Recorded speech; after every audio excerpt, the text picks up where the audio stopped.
Has a big political moment ever felt so tedious? That's not a rhetorical question, I'm genuinely curious. And all right, forget Brexit for a moment. To no one's surprise, Boris Johnson this week rejected Nicola Sturgeon's demand for a second independence vote. The Prime Minister said he could not agree to any request for a transfer of power that would lead to further independence referendums. The SNP saw this coming, of course. Ms. Sturgeon quickly hit back, accusing the Tories of being terrified. But the First Minister was vague about what happens now, simply saying her government would set out its next steps later this month. It's not clear why there needs to be any delay, given SNP ministers fully expected to be rebuffed. But hey, everyone loves a cliffhanger. This is an epic clash of political ideologies, a tug-of-war that threatens the very foundations of the UK. It is the stuff history is made of. It is also, let's be honest, an incredibly frustrating and often tiresome debate. And both sides are doing their bit to add to the sense of fatigue. In his letter to Ms. Sturgeon, the Prime Minister said both she and her predecessor Alex Salmond had made a personal promise that the 2014 independence referendum was a once-in-a-generation vote, and that the UK government will continue to uphold the democratic decision of the Scottish people and the promise that you made to them.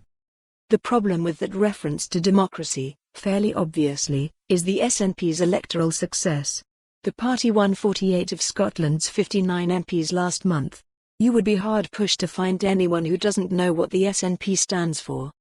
The Scottish Tories, who put their opposition to another independence referendum front and centre of their election campaign, lost half their MPs. Many believe continuing to reject a second vote will become unsustainable if the SNP wins a majority at the 2021 Holyrood election.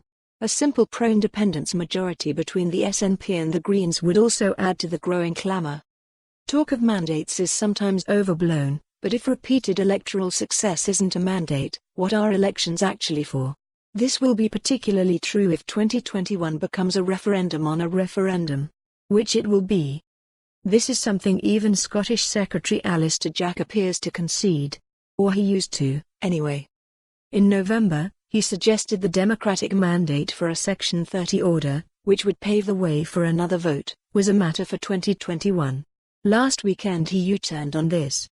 Meanwhile, former Scottish Tory leader Ruth Davidson went from insisting the UK government shouldn't block a second referendum, to last year arguing the Prime Minister should just say no.